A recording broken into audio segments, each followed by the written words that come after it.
صفحے کے شروع سے لائن نمبر 7 سورۃ انفال کی آیت نمبر 4-5 سے اعوذ باللہ من الشیطان الرجیم بسم اللہ الرحمن الرحیم وَأَطِيعُوا اللَّهَ وَرَسُولَهُ وَلَا تَنَازَعُوا فَتَفْشَلُوا وَتَذْهَبَ رِيحُكُمْ واصبروا إن الله مع الصابرين ولا تكونوا كالذين خرجوا من ديارهم بطرا ورئاء الناس ويصدون عن سبيل الله واللہ بما یعملون محیط. بسم اللہ الرحمن الرحیم وَأَطِيعُوا اللَّهَ وَرَسُولَهُ وَلَا تَنَازَعُوا فَتَفْشَلُوا وَتَذْهَبَ رِيحُكُمْ وَاصْبِرُوا إِنَّ اللَّهَ مَعَ الصَّابِرِينَ وَلَا تَكُونُوا كَالَّذِينَ خَرَجُوا مِن دِيَارِهِمْ بَطَرًا وَرِئَاءَ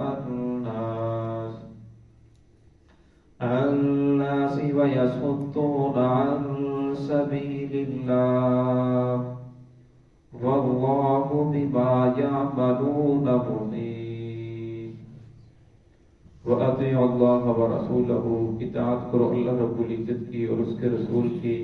وَلَا تَنَازَعُوا اور جب آپس میں جھگڑا نہ کرو. فَتَفْشَلُوا ورنہ تم بزدل ہو جاؤ گے. وَتَذْهَبَ رِيحُكُمْ وَاصْبِرُوا اور تمہاری ہوا اکھڑ جائے گی.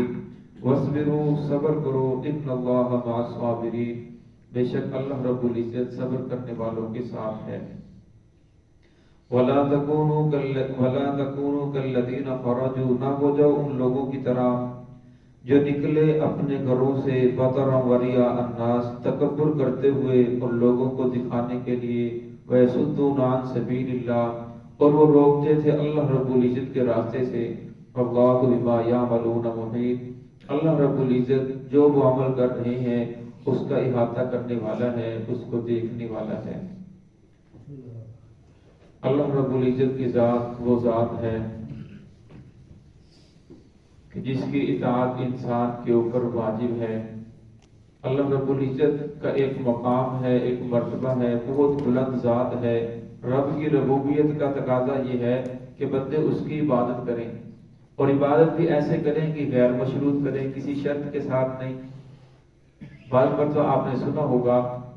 کہ بعض وہ لوگ نماز بھی پڑھتے ہیں، روزہ بھی رکھتے ہیں، حج بھی کر رہے ہیں، زکوٰۃ بھی دے رہے ہیں، اشراق، چاشت، اوابین، صدقہ خیرات، پھر وہ آخر میں یہ بات کہتے ہیں کہ میں تو نمازیں بھی پڑھتا ہوں، میں تو روزے بھی رکھتا ہوں، میں تو حج بھی کرتا ہوں، پھر میرے کام کیوں نہیں سیدھے ہو رہے، پھر میرے گھر سے بیماری کیوں نہیں ختم ہو رہی، پھر میرے بچوں کو اچھی ملازمت کیوں نہیں مل رہی، پھر میری فلاں خواہش کیوں نہیں پوری ہو رہی. اس کا مطلب یہ ہے کہ بندہ اللہ رب العزت کے ساتھ تجارت کرنا چاہتا ہے کہ میرے بیوی بچے درست رہیں، ان کو کوئی پریشانی نہ ہے، میرے حالات درست رہیں تو میں عبادت کروں گا. فرمایا دکھ آئے پریشانی آئے، چاہے اللہ رب العزت انسان کو خوشی عطا فرمائے، ہر حال میں بندے کے اوپر اللہ رب العزت کی ذات کی اطاعت واجب ہے۔ اور فرمایا بعض مرتبہ کاروبار میں نقصان ہوتا ہے تو یہ بھی وجہ ہو سکتی ہے کہ مجھے کاروبار میں پوری طرح واقفیت نہ ہو، میری کسی غلطی کی وجہ سے کاروبار کے اندر جو ہے نقصان ہو رہا ہو، اور باقی جو حالات ہیں یہ حالات کا بدلنا، دنیا کے اندر حالات کا آنا، مال کاروبار کے اندر نفع نقصان ہونا، یہ اللہ رب العزت نے رکھا ہے، کبھی نفع ہوتا ہے کبھی نقصان ہوتا ہے۔ اسی طرح انسان کے اوپر کبھی بیماری آ جاتی ہے، کبھی تندرست ہو جاتا ہے، لیکن اس کے ساتھ معاملہ کر لینا کہ اب تو میں عبادت کرتا ہوں لہذا میرے اوپر کوئی پریشانی نہ آئے، میرے اوپر کوئی بیماری نہ آئے، مجھے کوئی پریشانی نہ آئے، تو اس کا مطلب یہ ہے کہ بندہ اللہ رب کی شرط لگا رہا ہے میں پھر کروں گا جب یہ ہوگا۔ حالانکہ بندے کے اوپر تو یہ لازم ہے کہ وہ ہر حال میں اللہ رب العزت کی عبادت کرے، تندرست ہو تب بھی اللہ رب العزت کی عبادت کرے، پریشانی آ جائے، حالات خراب ہو جائے تب بھی اللہ رب العزت کی عبادت کرے۔ فرمایا اللہ رب العزت بندے کو آزماتے بھی ہیں کہ میرا بندہ جو ہے آزمائش کے اندر اگر کامیاب ہو جاتا ہے کہ میرا بندہ میرے ساتھ کتنی محبت کرتا ہے، پھر ہمیشہ ہمیشہ کی راحتیں ہیں، ہمیشہ ہمیشہ کا سکون ہے۔ یہاں بھی اللہ نے کیا فرمایا، اطیعوا اللہ ورسولہ، اطاعت کرو اللہ رب العزت کی، ورسولہ اور اس کے رسول کی۔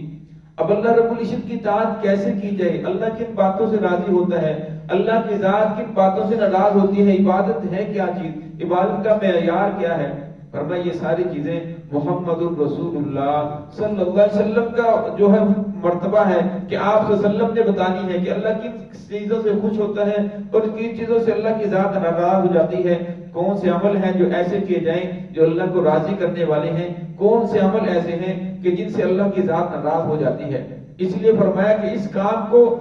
کرنے کے لیے محمد الرسول اللہ صلی اللہ علیہ وسلم کی زندگی کو، آقا کے نمونے کو سامنے رکھ کر جب انسان زندگی گزارے گا تو اللہ رب العزت کی ذات بھی راضی ہو جائے گی اور محمد الرسول اللہ صلی اللہ علیہ وسلم کی اطاعت بھی ہو جائے گی۔ آگے فرمایا وَلَا تَنَازَعُوا فَتَفْشَلُوا، آپس میں جھگڑا نہ کرو، فَتَفْشَلُوا ورنہ کیا ہے تم کمزور ہو جاؤ گے، بزدل ہو جاؤ گے، وَتَذْهَبَ رِيحُكُمْ اور تمہاری ہوا اکھڑ جائے گی، وَاصْبِرُوا صبر کرو۔ اب جس وقت صحابہ کرام وہاں سے نکلے تھے تو مقصد یہ تھا کہ جو تجارتی قافلہ ہے اس کو اوپر ہم نے حملہ کرنا ہے، لیکن جب وہاں پہنچے تو وہاں تجارتی قافلہ نکلی جانب تھا اور وہاں ایک اور لشکر آ چکا تھا اور جن کے تعداد بہت زیادہ تھی۔ اب رائے کے اندر اختلاف ہوا، کچھ نے کہا کہ ہم تو جس مقصد کے لیے نکلے تھے وہ تو مقصد حاصل نہیں کیا لہذا ہمیں انہی کے پیچھے چلنا چاہیے، کچھ نے کہا کہ نہیں ہمیں اب ان کے ساتھ جو سامنے آ چکے ہیں میدان کے اندر ان کے ساتھ جنگ کرنی چاہیے، کچھ نے کہا کہ نہیں بلکہ ہمیں واپس جانا چاہیے، کیونکہ رائے کا ہر انسان کو رائے کا حق رکھتا ہے، ہر انسان کی رائے مختلف ہو سکتی ہے، ہم جتنے لوگ بیٹھے ہیں سب کی رائے ایک نہیں ہوگی، ہر ایک کی رائے اپنی ہوگی، لیکن فرمایا رائے کے بعد جب امیر فیصلہ کر دے، حاکم وقت فیصلہ کر دے، پھر اس کے بعد رائے کو کوئی دخل نہیں ہے۔ جب محمد رسول اللہ صلی اللہ علیہ وسلم نے فیصلہ کر دیا کہ نہیں اب ہم نے ان کا مقابلہ کرنا ہے اور اب ہم نے ان کے ساتھ جنگ کرنی ہے، پھر کسی نے کوئی بات نہیں کی، سب نے سر تسلیم خم کر دیا کہ ہم مرتے ہیں تو مر جائیں، جان جاتی ہے تو چلی جائے، یہ ہزاروں میں کیا یہ لاکھوں میں بھی ہوں تو ہم ان کے ساتھ لڑنے کے لیے تیار ہیں۔ پھر اللہ نے شاہ فرمایا یہ تم نے بہت اچھا کیا ہے، فرمایا اگر ہر ایک کی رائے مختلف ہو فرمایا پھر تمہاری قوت بڑھ جائے گی اور تمہاری قوت نہیں رہے گی، جب قوت نہیں رہے گی تو مقابلہ نہیں کر سکو گے، فرمایا پھر تم بزدل ہو جاؤ گے، تمہاری ہوا اکھڑ جائے گی، وَاصْبِرُوا تم صبر کرو، ان اللہ مع الصابرین بے شک اللہ رب العزت صبر کرنے والوں کے ساتھ ہے۔ اب فرمایا جو انسان صبر کرتا ہے تو بتا دیا کہ اللہ رب العزت صبر کرنے والوں کے ساتھ ہے، اور جس کے ساتھ اللہ کی ذات ہو جائے فرمایا نہ اسے دنیا میں پریشانی ہے، نہ گھریلو خاندانی قومی مسائل کے اندر سے پریشانی ہے، نہ قبر میں پریشانی ہے، نہ حشر میں پریشانی ہے، پھر ہمیشہ ہمیشہ اس کے لیے راحتیں ہیں۔ وَلَا تَكُونُوا كَالَّذِينَ خَرَجُوا فرمایا نہ ہو جاؤ ان لوگوں کی طرح جو اپنے گھروں سے نکلے باترن کو اکڑتے ہوئے، تکبر کرتے ہوئے کہ آج کے دن کوئی ہمارے اوپر غالب نہیں آ سکتا، کیونکہ جس وقت کفار مکہ نکلے تھے وہ سمجھتے تھے کہ مسلمان تو مٹھی بھر ہیں، ہم تو اسے ایسے ہی ختم کر دیں گے، اور ان کا جو تھا زبان سے یہ جملے نکل رہے تھے اور ڈھول جہاں ساتھ ہیں، گانے والی ساتھ ہیں اور ناچتے ہوئے بگڑا ڈالتے ہوئے ہے کہ آج مسلمانوں کو چبا کے رکھ دیں گے، اور بڑے تکبر کے ساتھ۔ اللہ کے صلی اللہ علیہ وسلم کی حدیث ہے کہ الکبر ردائی فرمایا کبر میری چادر ہے، جو انسان تکبر کرتا ہے فرمایا جس کے رائے کے دل کے اندر رائے کے دانے کے برابر بھی تکبر ہوگا اللہ رب العزت کی ذات اسے جنت میں داخل نہیں کریں گے۔ تو فرمایا جو انسان تکبر کو جائز سمجھتے ہوئے کرتا ہے کہ تکبر کرنا حلال ہے، جائز ہے، تو پھر وہ انسان کافر ہو جاتا ہے، اور کافر ہمیشہ ہمیشہ جہنم میں رہے گا، جنت میں نہیں جائے گا۔ جو انسان تکبر کو گناہ سمجھتے ہوئے کہ یہ گناہ ہے،